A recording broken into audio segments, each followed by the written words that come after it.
So, yesterday we have ended till songs of experience. Okay, in first section we have dealt what is songs of innocence and what is songs of experience. Okay, then we had seen what are the poems available in songs of innocence and as well as in songs of experience.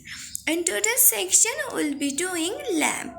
We'll be line by line analyzing the lamp written by William Blank. So, welcome to Lit Notes Pro. Today's section would be interesting, so try to watch it fully. Okay. So the title says the lamp. Okay. So that's one of the most famous poem by William Blake. It's a part of Songs of Innocence. As we have already seen, the Songs of Innocence has 23 poems, and that's one of the poems present there. So the lamp. So the title is suggesting you something. Okay. What it is suggesting? So lamp is an animal. But is it an animal? Like, is it something you do address a mature animal? No, it's something we do address an animal who is basically a child still. Okay, so that thing is very small issue, but it is something which is giving quite a um, direct kind of a address to that full collection, and that full collection is Songs of Innocence. Okay, so children's are the sign of innocence. Okay, and lamp is indeed a kind of a huge sign of innocence, not because it's about child, but the lamp is because I will share in later part of my discussion how lamp is part of this innocence, because he had the story of Christ too related. Okay, we'll deal with this too. So the lamp is part of Songs of Innocence. The first line says, "Little lamp, who made thee?" So it's a question. It is asked to the little lamb. It's a direct address to the little lamb. And he said that who made thee? Okay. So this is a question about creation. Okay. So Black had written at a time when romanticism wasn't present.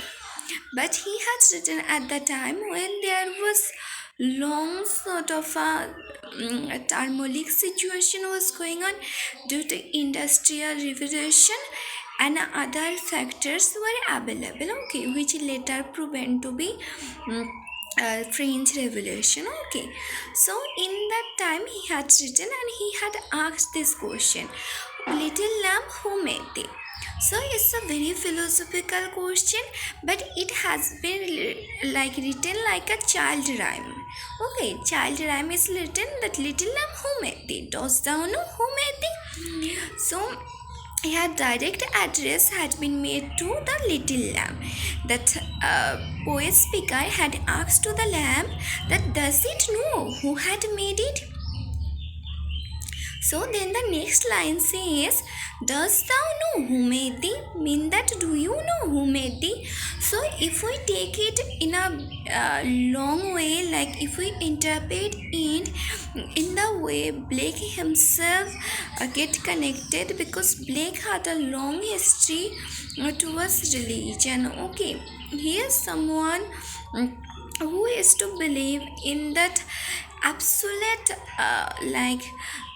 absolute integrity with God. Okay, he was not someone who is to believe in like that all kind of a thing you would see, like going to church and all. That's not his way. His way was that we are one with nature, we are one with God. Okay, this absolutism was present in his writing.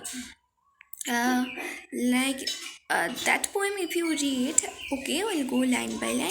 So that poet speaker had made a question to that lamp, and it has said, "Little lamb, who made thee?" Next line he had asked, "Do you know who made you? Gave thee life and bid thee feed?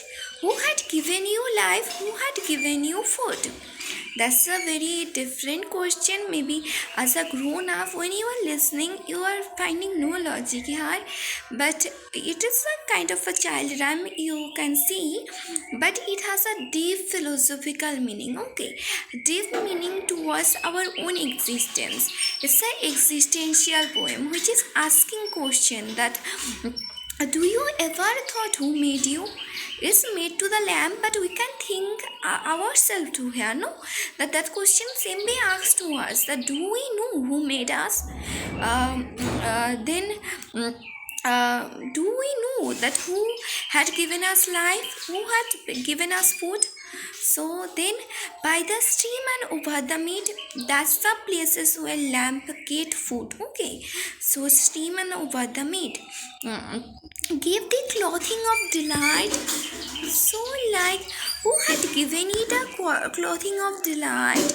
Listen, delight, clothing of delight means the cloth is not having a cloth like us. Okay, its cloth mean the it's like skin. Okay, or the furry which is available in its body.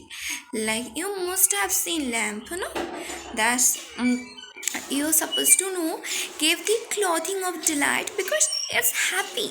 So it is in a quite like tension free mode, quite in a mode of out of every sort of worry. Okay, so it feels to the narrator that it is happy, it is in a delightful situation. So it asked, who gave you that clothing? So same question we can ask, who gave us? Softest clothing, woolly bright. It's softest. Okay, if you ever touched a lamb, it's literally too soft. Okay, and woolly bright. It's to look like a bright. Okay, our dresses be it made of wool. Okay, but it never would be such bright, and which will never be shining in the way as the real woolly bright lamb's skin, or the because it's original. Okay, ours one made out of this, and that's a very bad practice to do, like taking their skins and thing and making clothes. It's very bad thing because it's naturally given to them, and that's supposed to be theirs only. Okay, so gave this such a tender voice. Okay, so it's asked, who had given you such a tender voice? Their voice is so tender, if you have heard, then you must have seen. So the child narrator is in a wonder, and it is happy for that lamb too. Okay, in that lines you can see that it is happy for the lamb, that it is saying they gave this such a tender voice. It's a kind of a praising mood too, because it is directly praising to that lamb. Whatever we read till now, like who had given you life, who had given you food, and who had given you your cloth, your tender voice, these are all praising. It's a question, but all the things are being asked directly praising that lamb's characteristic. No, so then making all the whales rejoice.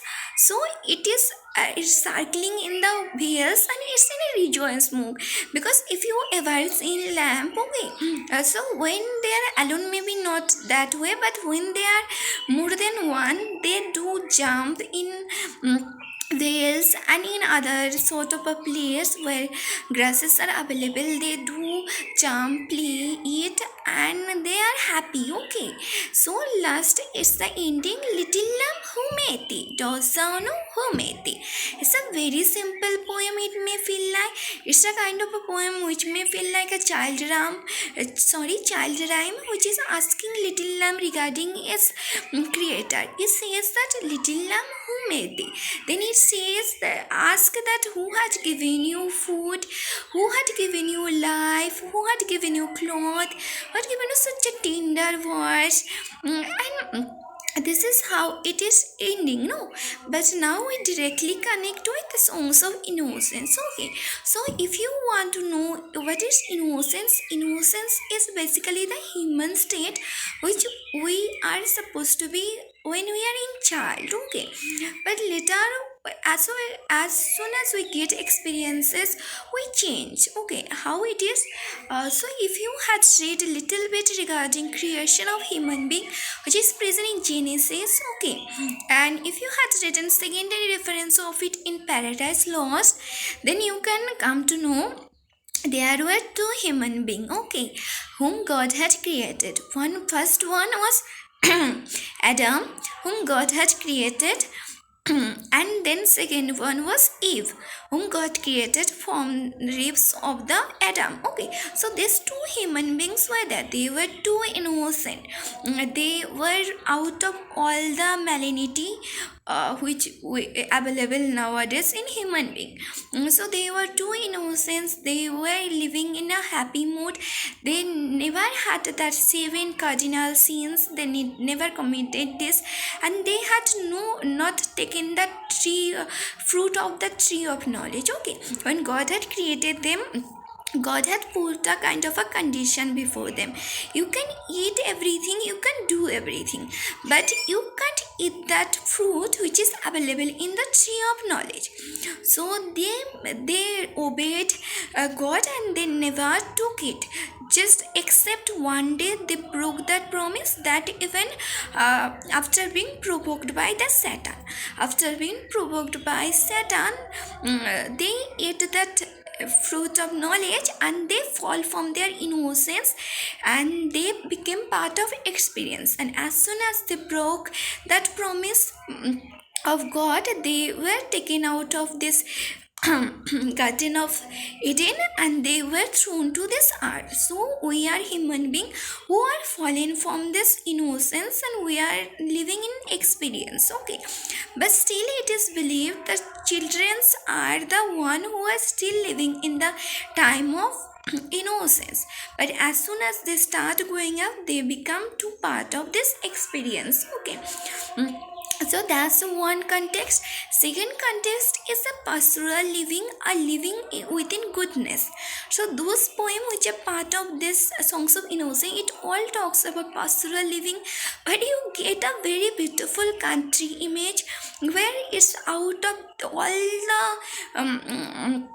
all the kind of hurdles, obstacles, and nonsense present in an industrial society. Okay, here you'll get images of a beautiful meadows and beautiful valley and something like a countryside. There you are not getting some pictures like a industry or some kind of a capitalist kind of a background. That's not there. It is something like a beautiful kind of a picture, like of a greenery which you love to see. So it represents innocence, where everything still preserved by nature, still preserved by God, and although it's in innocence, it does not have experience, but still nature is protecting it, and as well as God is protecting it. Although when you go to that experience section there, although we have gained experiences and time has changed, there innovation happened, science has been developed, so many things happen, and we can take decisions, so many things, but the protection which was available from God and everything had been like had been totally shattered. There's nothing available now. So this poem Lamp is part of innocence. It talks about the wonder this child narrator feels after seeing that lamp, and asks some existential question to the lamp, like who made you and who had given you every sort of a sort of sources to fulfill your every needs, be it food, be it clothing, be it life, and everything. So in a way it had praised the little lamb's innocence. If you read every line, it had praised the little lamb for every reason. And there you get connection of Christ too, because you know that Christ too had a in Bible. If you read Genesis, Genesis not, but John's Bible, there's totally totally a section dealing with how lamp is related to that Jesus Christ. Okay, so in this poem that too we get, and that's the poem which is totally contrary to the another poem which available in Songs of Experience. In that poem, the narrator, who is no more a child narrator, but that new narrator is somehow terrified and in somehow getting awe to thinking that who made tiger. Okay, and his question is that is the same creator who made the lamb made the tiger. So in this context you're supposed to read the tiger too, to understand, because this is what till now I hope it's clear. It's a small poem, but it has a very big philosophical existential question, and it relates with one thing. It's like one God is one with lamb and one with this child narrator, because the God who made that lamb, that same God made that child narrator too. Okay, so it is telling one way that there's one thing, there's no difference. Okay. Mm, and this is what, and if you read it you can find so many sort of imageries which are present that are quite biblical in nature, as we have already dealt, and this are kind of a question of existence too, and this finding a broader reality to the socio context which talks about the changes, because the poet speaker is very much at wonder and at a kind of a happy mood while uh, going through this innocence poem, and he is hinting somewhere that now in the next session you will see why I was so happy talking about that innocence poem, because he will show that how experience has ruined everything. Okay, this is what you have seen in most cases it happens.